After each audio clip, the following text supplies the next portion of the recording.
God के अस्तित्व पर हुई एक ताजा बहस बेहद वायरल है। lalentop.com के मंच पर मशहूर शायर, गीतकार और घोषित नास्तिक जावेद अख्तर थे और उनके सामने थे कोलकाता की वाहयान फाउंडेशन के मुफ्ती शमाइल नदवी। कॉन्स्टिट्यूशन क्लब में हुई बहस पर दोनों ओर से ताकतवर तर्क दिए गए, लेकिन असली बहस छिड़ी हुई है सोशल मीडिया पर। दिलचस्प ये है कि नदवी और उनकी फाउंडेशन ने इसी साल कोलकाता उर्दू अकादमी द्वारा जावेद अख्तर को बुलाए जाने का विरोध किया था। तब नदवी ने जावेद अख्तर को गॉड के अस्तित्व पर बहस करने का चैलेंज दिया था। लल्लन टॉप के एडिटर सौरभ द्विवेदी ने बहस को मॉडरेट किया। तय ढांचे में मुफ्ती नदवी और जावेद अख्तर को बारी बारी से बोलने का मौका दिया गया। दोनों एक दूसरे की बात को काटा और सवाल भी किए। कार्यक्रम में मौजूद लोगों ने दोनों वक्ताओं से सवाल किए। मुफ्ती शमाइल नदवी ने ईश्वर के अस्तित्व के समर्थन में अपनी पूरी बात को एक साफ और तय ढांचे में रखा। उनकी प्रमुख बातें कुछ इस प्रकार थीं।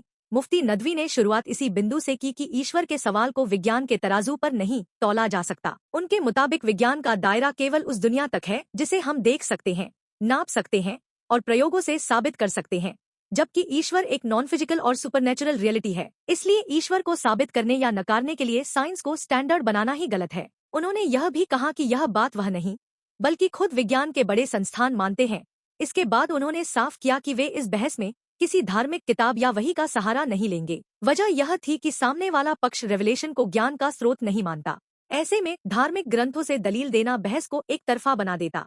इसलिए उन्होंने खुद को सिर्फ उस जमीन तक सीमित रखा जिसे दोनों पक्ष स्वीकार कर सके। मुफ्ती शमाइल नदवी ने भगवान को दिखाओ या एम्पिरिकल एविडेंस दो जैसी मांगों को भी गलत ठहराया। उनके अनुसार किसी नॉन फिजिकल सत्ता को फिजिकल टूल से ढूंढना वैसा ही है जैसे मेटल डिटेक्टर से प्लास्टिक खोजने की जिद करना। अगर प्लास्टिक नहीं मिल रहा तो इसका मतलब यह नहीं कि प्लास्टिक मौजूद ही नहीं है, बल्कि इसका मतलब यह है कि इस्तेमाल किया गया टूल गलत है। उन्होंने कहा कि जब विज्ञान, रेवलेशन और ऑब्जर्वेशन को स्टैंडर्ड नहीं बनाया जा सकता तो एक ही रास्ता बचता है और वह है अक्ल और लॉजिक। लेकिन लॉजिक भी ऐसा होना चाहिए जो बिल्कुल साफ और निर्णायक हो, जिसे 2 और 2 4 की तरह नकारा न जा सके। अगर ईश्वर के न होने पर कोई ऐसी निर्णायक दलील दी जाए तो वे उसे स्वीकार करने को तैयार हैं, लेकिन उनके अनुसार ऐसी दलील दी ही नहीं जा सकती। इसी क्रम में उन्होंने गुलाबी रंग की बॉल की मिसाल दी, एक ऐसे द्वीप पर जहां पहले कोई नहीं गया।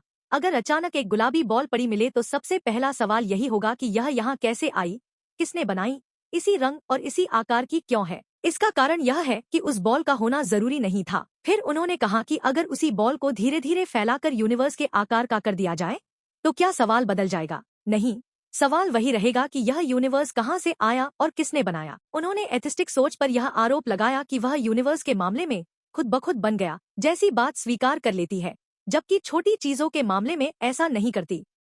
उनके मुताबिक यह या तो अज्ञान से निकला हुआ तर्क है या फिर एक तरह का डॉगमा है जिसमें सवाल पूछना ही बंद कर दिया जाता है। मुफ्ती शमाइल नदवी ने गॉड ऑफ गैप्स वाले तर्क का भी जवाब दिया। उन्होंने कहा कि नेचुरल प्रोसेस समझ में आ जाने से ईश्वर का अस्तित्व खत्म नहीं हो जाता। विज्ञान जिन खाली जगहों को भरता है वह भी फिजिकल और कंटिंजेंट चीजों से ही भरता है। इससे बस हमारी समझ बढ़ती है, लेकिन अंतिम सवाल फिर भी बना रहता है कि पूरी व्यवस्था की जड़ में क्या है। इससे यह साबित होता है कि गॉड का कॉन्सेप्ट और कॉम्प्लेक्स है। बुराई और दुख के सवाल पर उन्होंने कहा कि ईविल का अस्तित्व ईश्वर के खिलाफ नहीं बल्कि उसके पक्ष में जाता है। अगर इंसान जवाबदेह है तो अच्छे और बुरे का होना जरूरी है। अगर ईश्वर नहीं है तो फिर न्याय, अन्याय और पीड़ा पर हमारा नैतिक आक्रोश किस आधार पर टिका है? यह सवाल अनुत्तरित रह जाता है। गाजा में मारे जा रहे बच्चों के सवाल पर मुफ्ती नदवी ने कहा कि बेशक यह बुरा है, लेकिन गॉड सब जानते हैं। कई बार बुराई हमें अच्छाई की महत्ता समझाने आती है, तो कहीं यह हमारा टेस्ट भी होता है जिसमें हमें यह साबित करना होता। उन्होंने कारणों की अंतहीन श्रृंखला यानी इन्फिनिट रिग्रेस को भी लॉजिकल फैलेसी बताया। उनके अनुसार व्यवहारिक दुनिया में यह संभव नहीं है कि हर चीज का कारण किसी और कारण पर टिका हो और यह सिलसिला कभी रुके ही नहीं। कहीं न कहीं एक ऐसी सत्ता होनी ही चाहिए जिस पर यह श्रृंखला खत्म हो। अंत में उन्होंने उस सत्ता को नेसेसरी बीइंग कहा।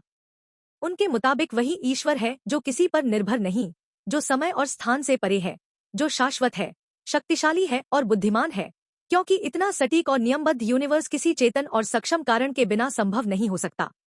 उनकी पूरी बहस का निष्कर्ष यही था कि ईश्वर कोई कल्पना नहीं बल्कि लॉजिक की मजबूरी है। लल्लन टॉप के YouTube चैनल पर बहस का पूरा वीडियो देखा जा सकता है।